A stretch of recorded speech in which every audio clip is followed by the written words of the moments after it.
Kudos to you for being here and listening to this Bright Talk. This provocative question, are you enabling or disabling your sales team, is often the elephant in the room, and I applaud you for being open to examining this with me. Before I start, let me just say right up front that no sales manager, no sales director sets out to disable the sales team. I totally get that. What happens, though, is that well-intentioned managers with good ideas and incredible pressures to deliver results inadvertently, without even realizing that they're doing it, they sometimes disable their sellers. So that's what we're going to shine the light on. I'll review survey results with you, tell you some stories, share data, and offer you some tips to inspect and change whatever it is that's not serving you well in sales enablement. Over the past 30 years, I've been in your shoes. I've worked with thousands of sales managers and frontline sellers. I'm Deb Calvert, author of the bestseller, Discover Questions, Get You Connected, and of the award-winning blog, Connect to Sell. I train and coach salespeople and sales managers about connections with buyers and about practices that improve sales productivity. Speaking of connections, please be sure to connect with me on Facebook, LinkedIn, or Twitter, or Google+. My handle is on screen along with my email address. I also work in the leadership space as an executive coach, and these two disciplines, sales and leadership, they converge in my current work, which you may know is the movement to stop selling and start leading. Like most of my work, it's based in research with buyers and sellers. In fact, some of the information that I'll share with you today is based on a survey of sellers and what their managers were doing to enable them, as well as what their managers were inadvertently doing that disabled them. Now, we've all heard this ugly phrase, sales prevention manager. And unfortunately, it's becoming a fairly common phrase that I hear. And whenever I hear it in a group of sales managers, the response is that certain kind of laugh that means it's not really funny because it's just a little bit too close to the truth. So if your job is cluttered with lots of work that doesn't directly link to enabling the production of revenue, your effectiveness is compromised. Your role may have been blurred in the ways that you see there on screen. So as much as possible, get your partners in other departments to do the support work. Focus your efforts on the more direct involvement that's necessary to create value, drive productivity, train, coach, forecast, and so on. And yes, in what you see there in red, please stop selling. Get enabled and capable salespeople to sell, and then get out of their way. Do your job so that they can do their job. If you'd like a copy of this graphic, please note that it's in the attachments file on your Bright Talk screen. There are some other goodies in there. I'll tell you about those as we go through the presentation. And if you want more information about this entire topic, take a look at my LinkedIn post. Another great resource that talks about this is Mike Weinberg's book, Sales Management Simplified. It's one that I highly recommend. Okay, we're going to come back to this whole idea of getting your job set up correctly at the end of the webinar. I just wanted to show you this to say I understand what you're dealing with, but now let's move into the main topic, and we'll make a full circle loop at the end. Back to sales enablement, defining the term. What you see in italics on the right-hand side, that's the dictionary definition. To the left are examples of activities and the sorts of things we do to provide for sales enablement. Certainly there are many, many definitions of the term sales enablement on consultant websites and in blogs and elsewhere. In this presentation, I'm planning to stick to the basics, the way that you see them presented here. So sales enablement simply means enabling sales. Any activity or effort or product that supports making sales counts as sales enablement. To enable means to make able, to give power, means, competence, or ability to make possible or easy, to make ready, to equip. Sales enablement includes the work that you and your organization do to make salespeople able, to give power to sellers, to increase the competencies or abilities of your sellers? All that fits in the examples you see there, like training and coaching. Sales enablement also means that you're making sales possible or easy. In other words, you're providing systems or processes that make it easier, not harder, to make sales. And then finally, sales enablement means that you're making sellers ready to sell, and you're equipping them for the work of selling. Some examples would be that you are providing tools, technology, and resources that prepare sellers to sell. Okay, so now we've clarified what I mean by that term, and it does sound pretty simple, right? Well, defining it's the easy part. That's only the tip of the iceberg. The truth is that sales disablement is rampant, and most of the things sales managers do that disable sales are actually meant to do just the opposite. By the way, to disable means to make unable or unfit, to weaken or destroy the capability of, to incapacitate, to cripple, to make incapable. So, of course, no sales manager intends to weaken or incapacitate their own sales team. No one wants to be labeled as a sales prevention manager. But I see this happening with alarming frequency. So let's talk about why and how it happens. If you think about all those items we just listed as enablers, then we'd have to put that side by side with this moment of truth question. How many of those things, training, coaching, systems, processes, tools, technology, resources, how many of those are taking time away from selling? This really is a delicate balance. Although these are all necessary sales enablers, each one can potentially become a disabler if not used thoughtfully and in a way that is balanced to allow for adequate selling time. If not in balance, sales time is eroded, hence the statistic, the sad statistic that you see on screen. Of course, that scary little number on screen, that's just an average. Some are spending more, and some are spending even less than a third of their time on selling. I don't think that's okay in most sales organizations. But unfortunately, there's even more to the story.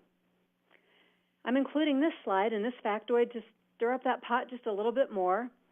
To me, one of the most tragic examples of missed opportunity is rolled up in this finding. And you already know this. Right? Set up correctly and used appropriately, a CRM system can truly enable sales by empowering and equipping your sellers with easy-to-access information and a streamlined process. So why then? Why is the rate of adoption so low? Why do sellers often resist CRMs? Why do so many companies invest in them only to abandon them or to hip-hop from one to another? Let me give you a quote. This is from a high-tech sales veteran who answered that question in our survey. Because the best salespeople want to be measured by results, not activities. Those who manage by activity level need to realize that one went out in the 70s, but there are some who continue. They should look at that old IBM proverb, never confuse activity with results. And I know, I can already hear your yeah buts and your indignation, but I also hear similar sentiments from a lot of sellers, and you probably do too. The CRM is misused or misunderstood, and it does eat up a lot of time if it's not used wisely. I'd like to tell you a story about a sales rep that I shadowed for 4 hours. His manager wanted some feedback on how to boost his close rate. The sales manager thought the problem was that he needed some closing skills. So for 4 hours, I watched this rep extract and enter information into his CRM, and I took tallies, and he entered information or extracted information a total of 54 times in 4 hours. In between, he made a few phone calls, but he was disabled, not enabled by the tool. He was focused on metrics that were linked to the CRM, number of dials, time between contacts, and an internal factor that the CRM had a role in too as well, like he had to tag new prospects to claim them in the system before anybody else did. So it was this inordinate amount of time looking up every prospect, tagging those who weren't already claimed, logging the dials, reporting on what transpired, inputting follow-up timelines, and so on. Now, I thought maybe he was just dodging the live calls because I was shadowing him and he didn't really want to be that vulnerable, but he wasn't. This was his routine and pace all day, every day. So the problem wasn't how to increase his close rate or how to get in some closing skills. The problem was we needed to enable sales to get him into a place where he was balancing the use of these tools and that technology more appropriately. But here's the main takeaway of that story. Just about every seller has had some sort of experience like that. So the perception of many sellers is that technology and tools that you're providing are little more than time-sucking ways to spy on them. And I know this because I conducted this survey of sellers, and that was the number one complaint that they shared. Now, please don't misunderstand. I am in favor of CRMs and technology that support and enable sales. I'm offering that example, and if we had more time, I could offer similar examples for every one of the sales enablers that we listed a moment ago. So that's the rather bleak start to the presentation. Stick with me. We will get to a more positive place. But before we do, I want to give you all 10 of the sales disablers that were most frequently reported by sellers. The survey itself, by the way, was done with 250 sellers in various places, online primarily, and their responses confirmed what I've collected anecdotally and less scientifically in the field over the past few years. After I share those 10 top sales disablers, according to salespeople, I'll give you 5 ways that you can enable sales instead of accidentally disabling them. So remember, our objective here is to help you think about ways that you might inadvertently be disabling sales rather than enabling them so that you can find some solutions. I can't move into the 10 disablers without clarifying that you are the one in control here. As a sales manager, your actions have an immediate and direct impact on sales performance. So ultimately, the real question to keep asking yourself throughout this presentation and after is, am I enabling or disabling? Am I expecting sellers to do things that work against them and make it harder for them to simply sell? And at the same time, sales managers, that I'm saying this is up to you, I'm also empathizing with all the competing demands that you're juggling. I'm not here to blame or shame anyone, only to heighten awareness so you can determine what you can do for your team. So here we go, and they're not in any particular order. These are the top 10 disablers according to sellers. Think about how you can be liberating sellers from these disabling constraints whenever possible. The first one, no surprise here, reports, paperwork, what used to be paperwork and is now online, but it still feels like paperwork. Let's look at this from multiple perspectives. Sales managers want and need reports to track performance and activity standards, to satisfy senior management, and to complete their own internal reporting, and so on. And senior sales directors, they want and need reports so they can stay plugged into the action and minimize any surprises. And other team members want the sales reports that are going to affect their own workload or have an impact on the part of the business that they're responsible for. These are all valid reasons, but it's a slippery slope and it's easy to get carried away. You might want to ask yourself on any given day, how many minutes do you want your sellers to spend on entering data so someone else can use it? And how often have you asked, or really, how often have you examined how every report is generated and used by others? Chances are there are some less essential and maybe even some totally useless reports floating around out there. Your sellers might be spending time compiling and entering information that is frivolous. Let me give you an example. This is a quick one. The weekly expense report required by one company had 42 fields to be completed. So I asked the finance people what was the purpose for gathering information like the taxi driver's board licensing number.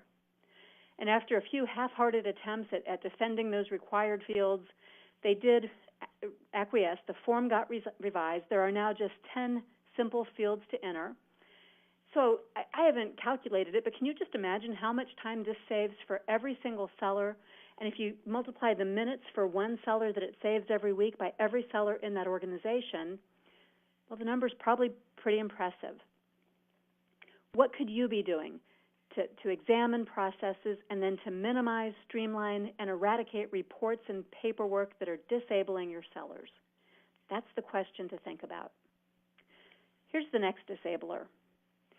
This is an extension of the last one, but it involves conversations too and time spent in meetings, not just reports. How often are you asking sellers to look in the rearview mirror versus looking at what's in front?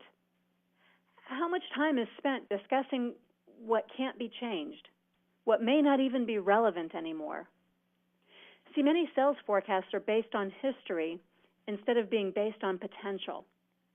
Instead of enabling sales in the present and future, you might be disabling sales by living in the past. All those lagging indicators, they're just data points. And sure, they have value, but maybe that value is more as a management tool than as a selling tool. So I'd caution you against burdening reps with time spent on calculating or information gathering related to things like sales cycle length, average deal size, cost of sales, customer churn rate, and even performance to goal that's in the past. I strongly believe that instead sellers need to be future-focused and able to pay attention to leading indicators, not lagging indicators. While those lagging indicators measure past performance, leading indicators measure current and future sales opportunities and focus them then on sales activities. So you want to focus them on metrics like calls to prospects and customers, meetings with buyers, proposals being prepared and made, orders being placed, and activities that will drive customer retention. Enabling sales implies support of these leading indicators too, so it makes sense to create systems and to think about your sales culture and have everything focused on looking ahead. I want to take a little tangent. Let me just say one more thing about this disabler. It has a secondary impact if you're focusing on lagging indicators. When you spend time talking about those lagging indicators, you're probably talking about something negative, something the seller didn't do or some goal they did not reach. So a word of caution, in addition to sucking time out of the sales day, that conversation can be disabling in another way. It's deflating. And you need your sellers to be optimistic, upbeat, and future-focused so they can go out and convey confidence and positivity with clients. Well, here's another one, bureaucratic red tape, processes, extra steps, internal competition, inefficiencies. This one was reported by a lot of frustrated sellers who cited these types of sales disablers as reasons for leaving companies they otherwise enjoyed working for. In this case, let's talk about something other than the obvious time constraints, since we've been hitting that pretty hard already. One of my clients had a very tight policy about travel expenses and entertainment reimbursements. Every expense in this particular case required approval from 5 busy people who traveled, lagged behind on signing and forwarding paperwork, even when they were in the office, and they were expected to spend an inordinate amount of time spot-checking reports that had been filed and double-checking the math and so on. Now, this same company doesn't provide company credit cards. So while these expense reports are tied up in a lot of red tape, sellers had to front their own expenses. So I bet you can guess what happened. Sellers who were not getting timely reimbursement maxed out their personal credit cards and then delayed or opted out of client meetings that required travel or entertainment. This ironclad grip on processes all fueled by suspiciousness and extreme red tape, these encumbrances disabled sales. In your organization, ask, what unnecessary hoops do you require sellers to jump through? What processes are working against you? What's the impact on sales of the red tape that you have in place? And as you're thinking about that, start jotting down the ideas so that you can take them out of this Bright Talk and put some ideas into practice and start enabling your sellers. Okay, the seller survey, the next one that was revealed was this. And I don't think any of these are great surprises to you, but this one is one that sellers do to disable themselves. They get overloaded. They don't delegate to support team members. They try to juggle more than any one person ought to handle. And more, they also try to multitask on social media, multiple devices, and in a state of constant availability. I do have, by the way, another Bright Talk related to sellers and multitasking, so check out my channel, find that Bright Talk, and if you see that that's a problem in your organization, you'll find some solutions in that particular Bright Talk webinar. Okay, now back to the sellers who are juggling, multitasking. The worst part about that is that they think that's what you want them to do. So take a look around. Are your sellers trying to do it all on their own?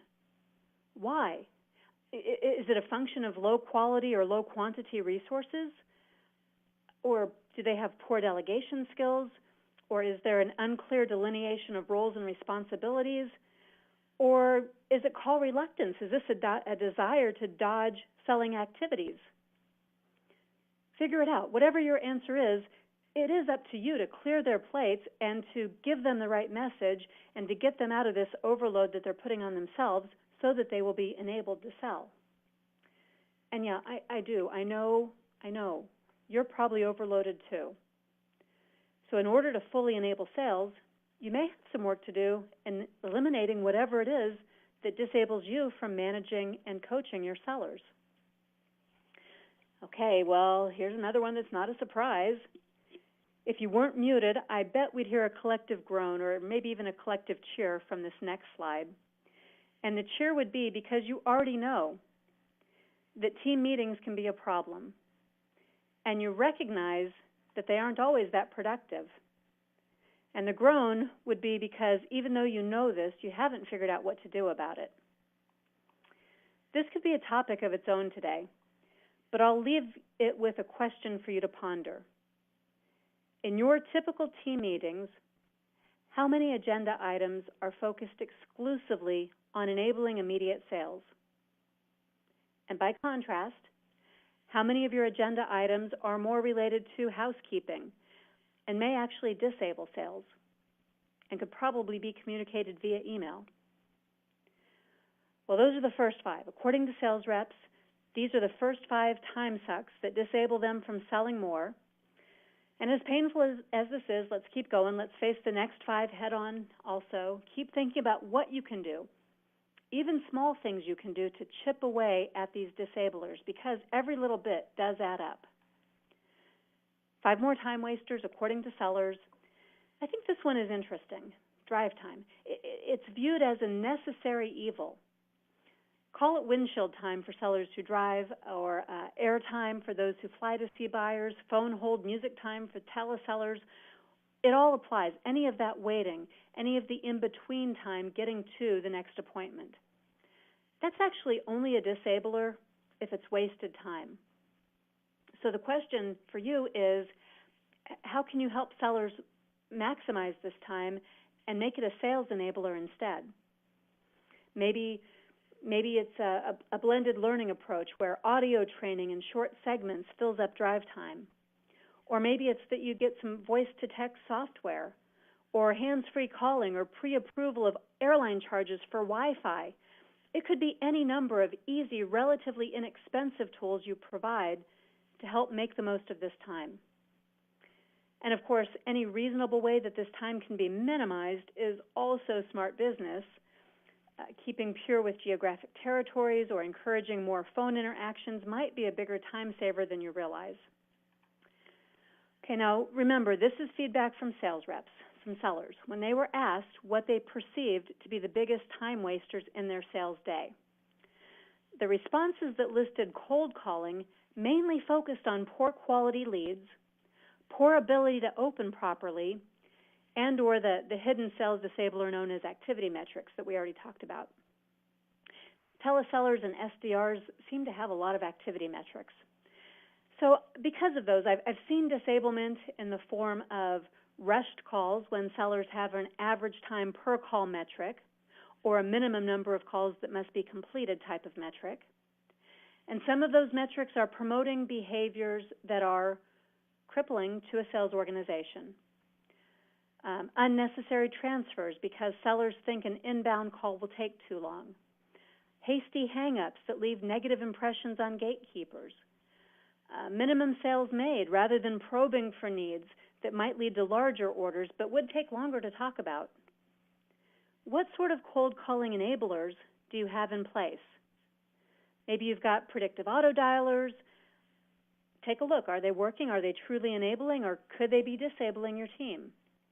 As the dialer burns through leads and connects live answers to your sellers, are your sellers enabled or disabled when the call goes through and they must respond right away, quickly? What's it like for them to hear those clicks when they aren't quite fast enough to get to that call? By now, of course, you're picking up on the fact that anything that enables can also disable. We've got to stay really diligent about monitoring what's going on with all of the tools and technology.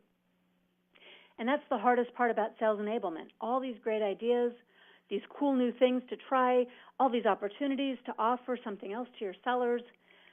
But you have to be really focused on understanding, educating, and monitoring to ensure that the enablement you hope for is truly the outcome you're getting. Okay, we're down to the last three. I'll breeze through these pretty quickly. Crisis management is a huge disabler and time suck. It's what happens when your sellers are forced over and over again into reactive versus proactive responses. The more time you and your sellers spend in firefighting or in some other sort of save-the-day mode, the more you and they may feel heroic, but your time spent on triage and damage control is time that would better be spent on building future sales. Don't be fooled by the adrenaline rush that comes when you don your cape.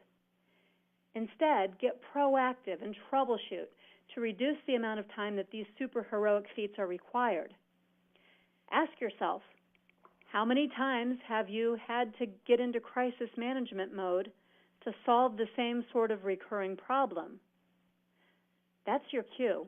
If it's happening over and over again, fix it. Fix it once and for all. Be proactive. Come up with something that will prevent the crisis from happening in the first place. This is another one, of course, you're already aware. But what is it that's keeping sales from advancing through your pipeline as steadily and reliably as they used to? What is it? And whatever your answer is that you're about to give, let me challenge you and say, I think that might be an excuse. So be careful. Be careful what you say, because your sellers will come to believe it too. Those justifications and reasons that you were about to give, they can disable sales. If, for example, you were saying, well, the economy is keeping people from buying, if you say that enough times, your sellers will say it, and they'll believe it, and they'll be disabled from trying to overcome that objection too, because they'll buy it, they'll believe it's gospel truth. Instead, get rid of the clutter in the pipeline that's stalling out your sellers, that's keeping them from going on to make other sales. To enable them, help them learn how to cut out continuances. Teach them how to get prospects to say no if it's a true no, and teach them to stop celebrating stall-outs and continuances. Make it okay for sellers to open up the pipeline so fresh, new prospects have a chance to get through. And finally, their priorities. It's disabling to a lot of sellers in a lot of places because the priorities shift so often that they become disoriented. You probably feel it too, like your head is spinning as priorities shift and new information boggles the mind every day. And your sellers, they're getting that from inside and from outside too. Their buyers' heads are also spinning with an embarrassment of options and more information than any person could possibly take in, sort out, and make sense of. To enable your sellers, be sure they have clarity about their own products and how to sell them, about your expectations, about the marketplace, about their goals, about the processes that you have prioritized, and don't make change for the sake of change. Take time to explain the changes that you do make because you've decided they truly are important enough to make.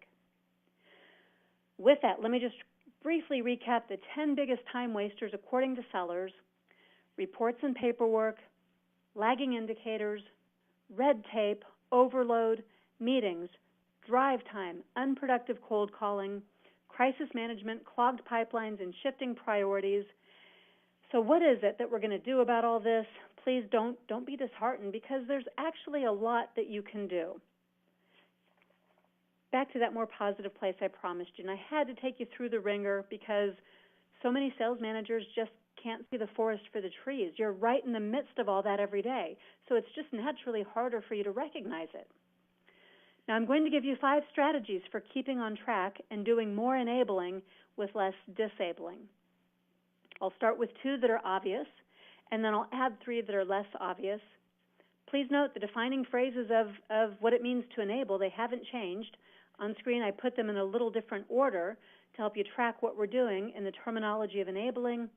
Keep that intent in mind as we look at these 5 things that you'll do to replace disabling actions and requirements with more enabling ones.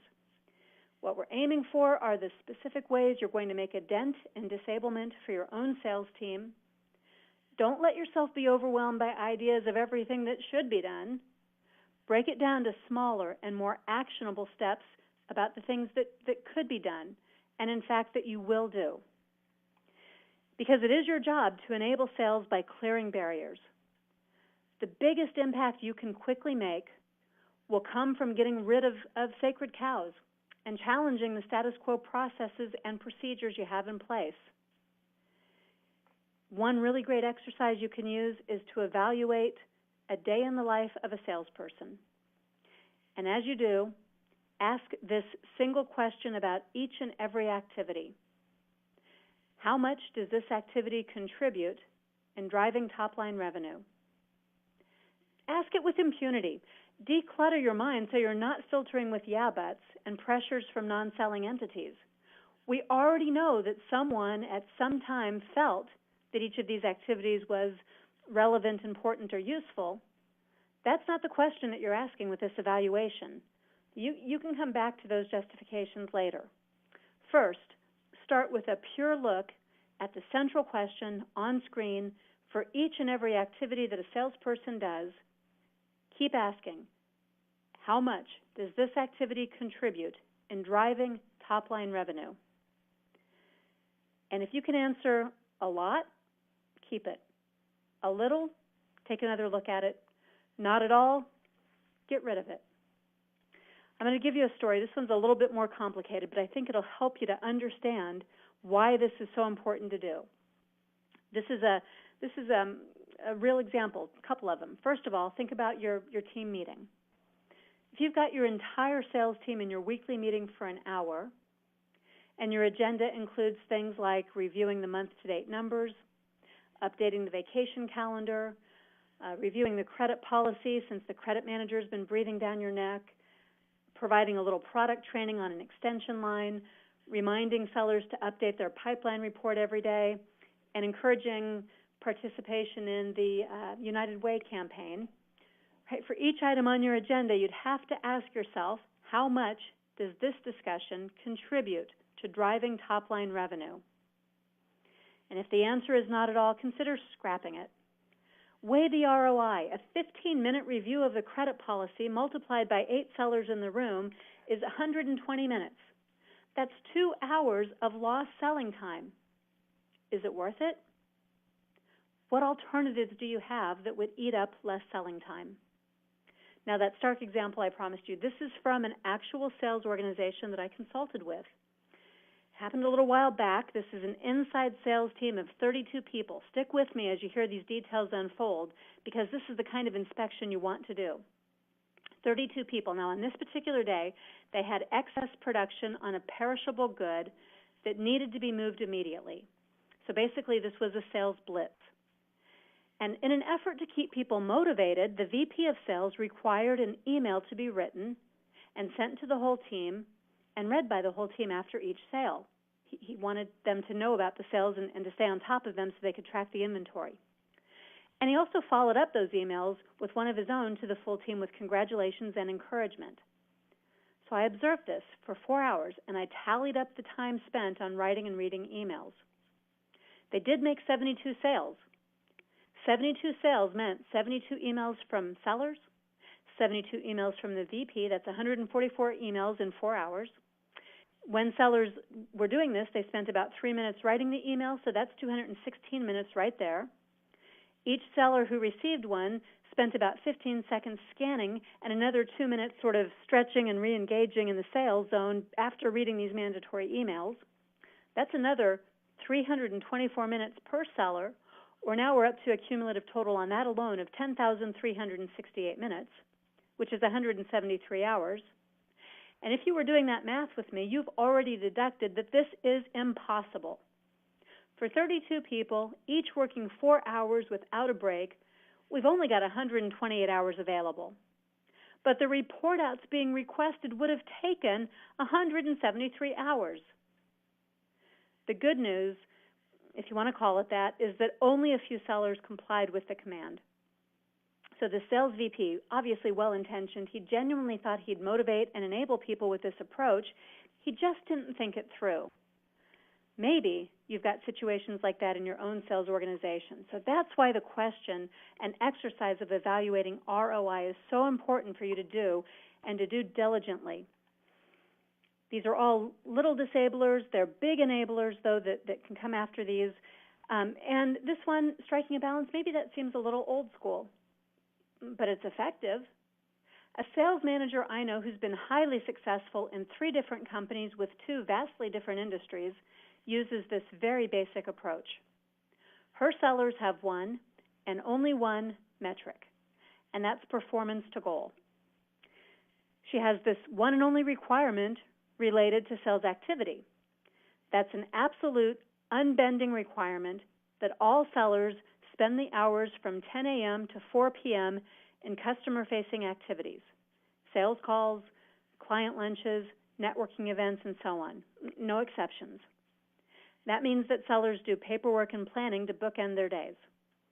Internal departments know this, and they patiently wait for callbacks until those times a day. And they contact the sales manager and not the sellers if there's a true emergency that cannot wait to be addressed. Reports, team meetings, updates, they're all kept to a minimum. The sellers are given a lot of leeway in when and how they complete that type of work. It's not checked daily or even weekly. There is a high degree, though, of accountability and a tacit understanding that the sales manager needs cooperation within the systems. Her flexibility is not a green light for sellers to be slackers. If a seller misses goal 2 of 3 months in a given quarter, that's when the manager institutes activity standards and close tracking, plus her own coaching time with that rep. And this really, truly works. It all starts with the premise that there needs to be adequate time for selling. So to get there, you have to ask that question on screen. What % of time should be buyer-facing time? And then you need to allow for there to actually be that adequate time. You need to build the system that enables sellers to spend that much time with buyers. Enabler number 3, learning agility. For you and your sellers, learning agility is a critical competency for handling changes and ambiguity that are just a part of this profession. So start selecting and hiring for it. Build it in yourself, encourage it, publicly recognize it in your team members. To truly enable your sellers, that means making them able, equipping them, giving them power and ability. You do need for them to be agile in the way they learn and apply what they already know. Mental agility, people agility, change agility, results agility. Help them to understand what those things mean, make sure that you understand it yourself, and keep them nimble and agile in all 4 of these ways. If you haven't yet, be sure to get Jill Conrad's book, Agile Selling. It will help you to learn more about this. Enabler number 4, another basic one, but really important and probably not so obvious. In those responses that we heard from sales reps, in the fill-in-the-blank question, this is what popped up the most. If I could tell my sales manager one thing, and the most common response had to do with managers being out of touch, not listening, or not respecting what sellers had to say. Sellers, they want you to hear your ideas. They want you to hear what they bring to the table. They want you to pay attention when they're feeling shackled or distracted or pulled in too many directions. And they want your help when they begin to feel disabled, because they do want to sell more. But when you tell them things like, hey, we spent a lot of money on that CRM, so we have to use it, sellers do not care. They don't care how much the CRM costs the company. They do care about how much it's costing them, and they expect you to care about things that adversely affect them too. Enabler number 5. This one, I put it up here just to be a little provocative. Enabler number 5 is do it yourself. And if your response is, I can't, I'm already maxed out, I'm too busy, I can't add more to your plate, well, if it's not important enough for you to do, maybe it's not important enough for anyone else to be doing either. If you really think about it, is there anything you can do that is more important than liberating and enabling your sellers so they can simply sell? And I'm not being facetious when I say you might want to consider taking some non-selling work off their plate and doing it yourself, or delegating it, or hiring someone else to do it, or scrapping it all together. So please indulge this idea long enough to consider what substantial time saver you could liberate sellers from doing. What could you enable them to do instead of that task? What are some alternatives for getting this done? The easy answer is nope, they're just going to have to do it themselves. So I'm pushing you to think longer and harder about this. Go past that easy answer, see what you might be able to work out. And seriously, do that work yourself for just a week. Once you understand what's entailed and how it gets done, then you might have some additional ideas about alternative ways. Just one more thing about enablement. Sales managers, you can't do all this alone. You need enablement too. You can't enable others if you yourself are shackled to a desk filling out reports. That won't be effective enabling others, and you need to be skilled in these key sales manager skills that are critical for seller enablement. I'm alarmed by the findings of this research. This comes from the STAR Results Annual Sales Manager Survey. Here's one snapshot that indicates that there are a lot of sales managers who don't have support processes, training, and development that they need if they are themselves to be enabled to support the sales team. So if you're a sales manager, please ask for what you're needing. Your development matters. It matters greatly. And if you're a senior sales manager, I implore you to consider enabling your sales managers so they in turn will not inadvertently disable your sales team. By the way, if you'd like a copy of this complete report about support for sales manager development, there is a link in our attachment section. I encourage you to take a look at that. When you use that link, you'll get to Stephen Rosen's site, and it will give you this survey as well as a lot of great other resources that are right there for sales managers. Okay, now with our remaining time, I'll take a couple of questions, as many as I can here. If I don't get to your question, please connect with me via email or on social media so we can continue this conversation. I welcome the opportunity to provide coaching or to connect with you with appropriate resources. And as you're leaving the Bright Talk, please take a moment to check out the box for the 5-star box so others will know it's a good idea to listen into this one too. The first question is, we have every one of these disablements in our culture. Where should I start to work against the grain? That's a big answer. Okay, make the business case for change. Talk with your boss. Help them to understand why these disablements are so costly and what the lost opportunity cost is in terms of missed sales. And then go for the low-hanging fruit, things you could work on short-term to figure out what doesn't really need to be done. There are things that have low or no value. Figure out what they are and get rid of those things to start. Another question, we spent big bucks on our CRM. Yeah, we kind of talked about something like that. We spent big bucks on our CRM, and it's not enabling anybody. My sales reps hardly use it. What's your advice about that? Well, if that's the case, then you might not like my advice, but my advice would be not to use it. Until you understand the value that it has to drive sales, you're utterly unable to convince sellers that there's any good reason to use it. So I would suggest going back to the drawing board. Find the value. When you know the value, communicate that value, provide training that makes it easy for them to access the value, and then keep the value front and center. And that's not value to the company, and it's not even value to sales managers. The value of using it for the sellers. What does it mean to them? What's the benefit to them? Keep that front and center. Okay, we are out of time. Please do get in touch with additional questions. Here at People First Productivity Solutions, we build organizational strength by putting people first, and we can help you to do the same. With thousands of sales managers and frontline sellers, I'm Deb Calvert, author of the bestseller, Discover Questions, Get You Connected, and of the award-winning blog, Connect to Sell. I train and coach salespeople and sales managers about connections with buyers and about practices that improve sales productivity. Speaking of connections, please be sure to connect with me on Facebook, LinkedIn, or Twitter, or Google+. My handle is on screen along with my email address. I also work in the leadership space as an executive coach, and these two disciplines, sales and leadership, they converge in my current work, which you may know is the movement to stop selling and start leading. Like most of my work, it's based in research with buyers and sellers. In fact, some of the information that I'll share with you today is based on a survey of sellers and what their managers were doing to enable them, as well as what their managers were inadvertently doing that disabled them. And then get out of their way. Do your job so that they can do their job. If you'd like a copy of this graphic, please note that it's in the attachments file on your Bright Talk screen. There are some other goodies in there. I'll tell you about those as we go through the presentation. And if you want more information about this entire topic, take a look at my LinkedIn post. Another great resource that talks about this is Mike Weinberg's book, Sales Management Simplified. It's one that I highly recommend.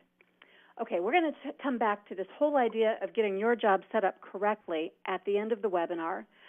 I just wanted to show you this to say I understand what you're dealing with, but now let's move into the main topic, and we'll make a full circle loop at the end. Back to sales enablement, defining the term. What you see in italics on the right-hand side, that's the dictionary definition. To the left are examples of activities and the sorts of things we do to provide for sales enablement. Certainly there are many, many definitions of the term sales enablement. Now, we've all heard this ugly phrase, sales prevention manager. And unfortunately, it's becoming a fairly common phrase that I hear. And whenever I hear it in a group of sales managers, the response is that certain kind of laugh that means it's not really funny because it's just a little bit too close to the truth. So if your job is cluttered with lots of work that doesn't directly link to enabling the production of revenue, your effectiveness is compromised. Your role may have been blurred in the ways that you see there on screen. So as much as possible, get your partners in other departments to do the support work. Focus your efforts on the more direct involvement that's necessary to create value, drive productivity, train, coach, forecast, and so on. And yes, in what you see there in red, please stop selling. Get enabled and capable salespeople to sell. Kudos to you for being here and listening to this Bright Talk. This provocative question, are you enabling or disabling your sales team, is often the elephant in the room, and I applaud you for being open to examining this with me. Before I start, let me just say right up front that no sales manager, no sales director sets out to disable the sales team. I totally get that. What happens, though, is that well-intentioned managers with good ideas and incredible pressures to deliver results inadvertently, without even realizing that they're doing it, they sometimes disable their sellers. So that's what we're going to shine the light on. I'll review survey results with you, tell you some stories, share data, and offer you some tips to inspect and change whatever it is that's not serving you well in sales enablement. Over the past 30 years, I've been in your shoes. I've worked on consultant websites and in blogs and elsewhere. In this presentation, I'm planning to stick to the basics, the way that you see them presented here. So sales enablement simply means enabling sales. Any activity or effort or product that supports making sales counts as sales enablement. To enable means to make able. To give power, means, competence, or ability to make possible or easy, to make ready, to equip. Sales enablement includes the work that you and your organization do to make salespeople able, to give power to sellers, to increase the competencies or abilities of your sellers. All that fits in the examples you see there, like training and coaching. Sales enablement also means that you're making sales possible or easy. In other words, you're providing systems or processes that make it easier, not